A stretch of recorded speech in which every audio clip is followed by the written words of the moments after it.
নিজ জেলায় সংবর্ধিত হলেন ভিপি নূর। মাহবুব শিকদারের প্রতিবেদন। গণ অধিকার পরিষদের সভাপতি ডাকসুর সাবেক ভিপি নুরুল হক নূর বলেছেন, গত 53 বছরে এই দেশের মানুষ অনেক স্বৈরাচারী সরকার দেখেছে। এই দেশে তরুণরা কারো লাঠিয়াল হওয়ার জন্য আন্দোলনে রক্ত ও জীবন দিবে না। এই দেশের তরুণরা আগামীতে নতুন বাংলাদেশ নির্মাণ ও নতুন রাজনীতির প্রতিষ্ঠা করার জন্য নেতৃত্ব দেওয়ার জন্য ঐক্যবদ্ধ হচ্ছে। রাজনৈতিক দল হিসেবে নিবন্ধন পাওয়ার পর শুক্রবার বিকেলে নিজ জেলা পটুয়াখালীতে প্রথম দলীয় সফরে এসে সংবর্ধনা সভায় এসব কথা বলেন। গণ অধিকার পরিষদ পটুয়াখালী জেলা শাখার আহ্বায়ক নজরুল ইসলাম লিটুর সভাপতিত্বে পৌর শহরে কেন্দ্রীয় শহীদ মিনার সংলগ্ন মাঠে আয়োজিত সংবর্ধনা সভায় তিনি আরও বলেন, বিএনপি যদি মনে করে যারা আন্দোলন করছে তাদেরকে নিয়ে জাতীয় সরকার করবে, তবে বিএনপির সাথে জোট হবে, রাজনৈতিক সমঝোতা হবে, নইলে বিএনপির বয়কট হবে, বিকল্প শক্তি নিয়ে এককভাবে নির্বাচন করা হবে। এ সময় আরও বক্তব্য রাখেন গণ অধিকার পরিষদের কেন্দ্রীয় সাধারণ সম্পাদক রাশেদ খান সহ কেন্দ্রীয় নেতৃবৃন্দ। সভায় জেলার বিভিন্ন স্থানসহ আশেপাশের জেলার নেতাকর্মীরা অংশগ্রহণ করেন। নিজ জেলার সন্তানের নেতৃত্বে সর্বপ্রথম কোনো পূর্ণাঙ্গ রাজনৈতিক দল গঠনে আত্মতৃপ্তিতে গণ অধিকার পরিষদের জন্য শুভ কামনা জানিয়েছেন জেলার নেতৃবৃন্দ। আন্দোলন করেছি, কিন্তু দুঃখের বিষয় এই ক্ষমতায় যেতে না যেতেই বিএনপির নেতা কর্মীদের চেহারার বদল আমরা দেখতে পাচ্ছি। আওয়ামী ফাঁসিবাদের প্রতিধ্বনি তাদের কর্মকাণ্ড আমরা শুনতে পাচ্ছি। পরিষ্কার কথা, বিএনপি যদি এটা উপলব্ধি করে যারা আন্দোলন করেছে বিগত 1.5 দশক রক্ত দিয়েছে তাদের নিয়ে জাতীয় সরকার করবে, তাদের মূল্যায়ন করবে, তবে বিএনপির সাথে জোট হবে, বিএনপির সাথে রাজনৈতিক সমঝোতা হবে। অন্যথায় বিএনপির বাইরে বিকল্প জোট হবে, বিকল্পের শক্তিকে নিয়ে এককভাবে নির্বাচন করা হবে। অনেকদিন ধরে বলে আসছি, সেই ঐতিহাসিক শেখ সাহেবের কথার মতো চোরায় নাহি শোনে ধর্মের কাহিনী বারবার বলে আসছি। আওয়ামী দখলদার চাঁদাবাজদের হটিয়েছি, পত্রিকা অফিস দখল হয়ে যাচ্ছে, গার্মেন্টস মিল ফ্যাক্টরি দখল হয়ে যাচ্ছে, ব্যবসা প্রতিষ্ঠান দখল হয়ে যাচ্ছে, মানুষের ঘের দখল হয়ে যাচ্ছে, চর দখল হয়ে যাচ্ছে। এই দখলদারির জন্য ছাত্র জনতা জীবন দেয় নাই।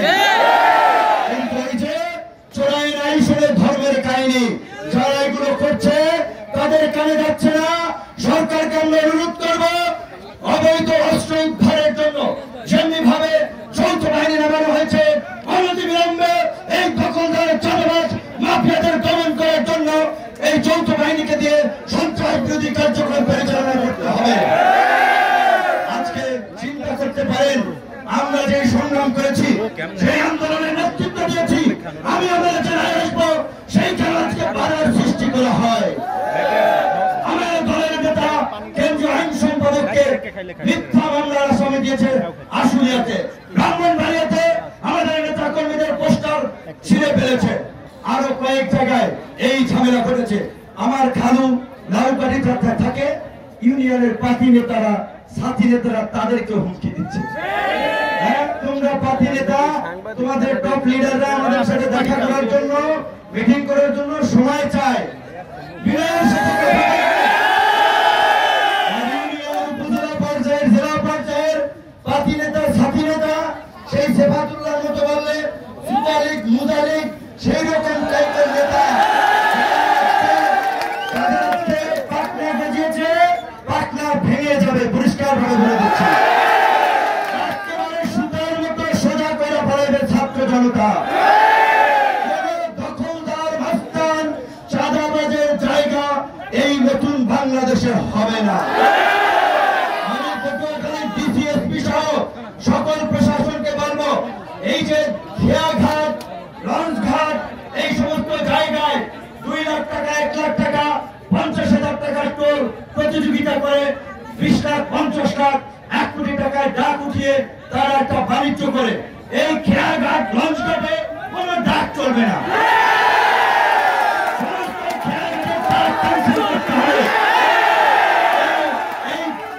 এই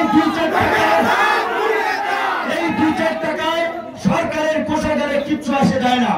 এখন সরকার যে ট্যাক্স আইন করেছে, আমরা সবাই সরকারি কোষাগারে আমরা সবাই ফান্ড দিয়ে সরকারকে সমৃদ্ধ করব, কিন্তু চাঁদাবাজদের সুযোগ দিতে এই ছোটখাটো টোল, লঞ্চঘাট, খেয়াঘাটে কোনো ইজারা হাট বাজারে চলবে না। এই হাট বাজার, খেয়াঘাট, লঞ্চঘাটের ইজারাকে কেন্দ্র করে এই চাঁদাবাজ, দখলদার, মাফিয়া বাহিনীর তৈরি হয়। আজকে গণ অধিকার পরিষদ নিবন্ধিত হয়েছে, আমি নেতা কর্মীরা পরিশ্রম করেছে, তাদেরকে ধন্যবাদ জানাই। বিশেষ করে আজকে আপনারা যারা এসেছেন, অনেক ধন্যবাদ এবং কৃতজ্ঞতা। কিন্তু আপনারা এই কথা মনে রাখতে হবে, 1 মণ দুধের মধ্যে 1 ফোঁটা চড়া বলে যেমন দুধ নষ্ট হয়, তেমনি ভাবে এই যে আপনারা বিশাল সমাবেশ করেছেন, এইটা দেখে কিন্তু অনেকের মাথা নষ্ট হয়ে যাচ্ছে। ভাই, গণ অধিকার পরিষদ 3 দিন আগে নিবন্ধন পাইছে, তারা আজকে এইভাবে বিশাল সমাবেশ করে ফেলাইতেছে, হাজার হাজার লক্ষ লক্ষ লোক তাদের পেছনে ছুটতেছে। কাজেই আপনাদের মধ্যে রাজনৈতিক বোঝাপড়া এবং ঐক্যের খুবই প্রয়োজন। যদি আপনারা ঐক্যবদ্ধ না থাকতে পারেন, পরিষ্কার রাজনৈতিক বোঝাপড়া না থাকে, তাহলে আমরা সফল হব না। সেলফিবাজি, ছবি তোলা, ফটো লাগবে না। রাজনীতি করেন দেশের জন্য, মানুষের জন্য। প্রত্যেক পাড়া মহল্লায়, হাটে বাজারে, মাঠে ঘাটে গিয়ে মানুষকে এই জিনিসটা বুঝান। গত 53 বছরে ক্ষমতার পরিবর্তনের পরে যারা এই ক্ষমতায় বসেছে, একই চিত্র এবং চরিত্র দেখেছি। কাজেই এই পুরানো জঞ্জাল আর দেখতে চাই। আগামী সংসদে গণ অধিকার পরিষদের 300 আসনে প্রার্থী দেওয়া হবে, ম্যাক্সিমাম প্রার্থী